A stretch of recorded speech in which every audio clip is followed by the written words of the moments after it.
गणनायकाय गणदैवताय गणाध्यक्षाय धीमहि गुणशरीराय गुणमण्डिताय गुणेशानाय धीमहि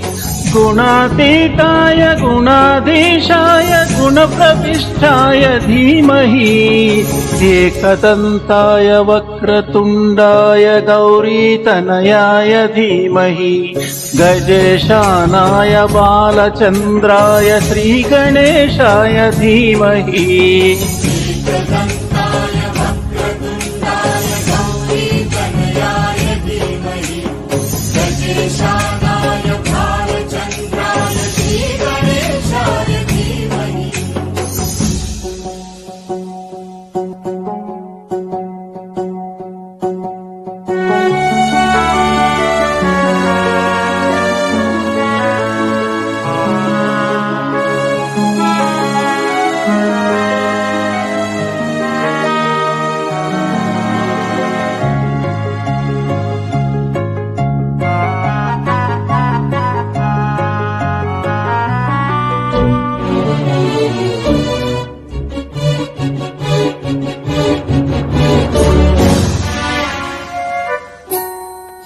गानचतुराय गानप्राणाय गानान्तरात्मने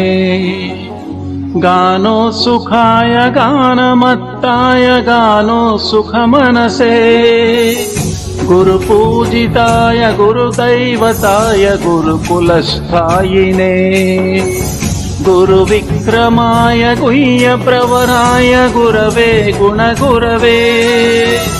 गुरुदैत्यकलाक्षेत्रे गुरुधर्मसदाराध्याय गुरुपुत्रपरित्रात्रे गुरुपाखण्डखण्डकाय गीतसाराय गीततत्त्वाय गीतगोत्राय धीमहि गूढगुल्पाय गन्धमत्ताय गोजयप्रदाय धीमहि गुणातीताय गुणाधीशाय गुणप्रविष्टाय धीमहि एकदन्ताय वक्रतुण्डाय गौरीतनयाय धीमहि गजेशानाय बालचन्द्राय श्रीगणेशाय धीमहि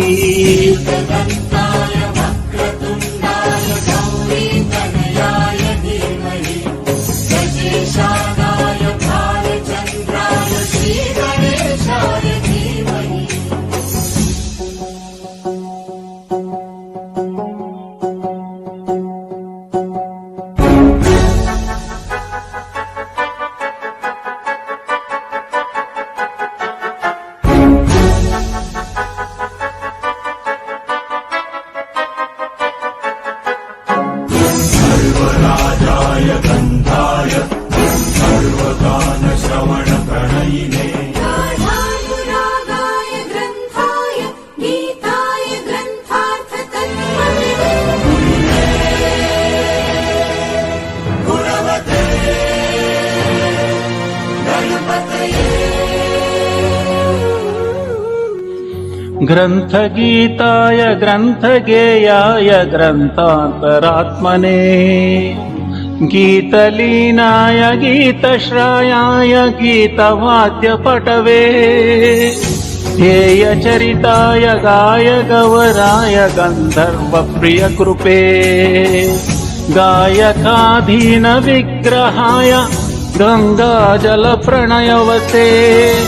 गौरीसनन्दनाय गौरीहृदयनन्दनाय गौरभानुसुताय गौरीगणेश्वराय गौरीप्रणयाय गौरीप्रवणाय गौरभाव्याय धीमहि घोषहस्त्राय गोवर्धनाय गोपगोपाय धीमहि गुणातीताय गुणाधीशाय गुणप्रविष्टाय धीमहि एकदन्ताय वक्रतुण्डाय गौरीतनयाय धीमहि गजेशानाय बालचन्द्राय श्रीगणेशाय धीमहि एकदन्ताय वक्रतुण्डाय गौरीतनयाय धीमहि गजेशानाय बालचन्द्राय श्रीगणेशाय धीमहि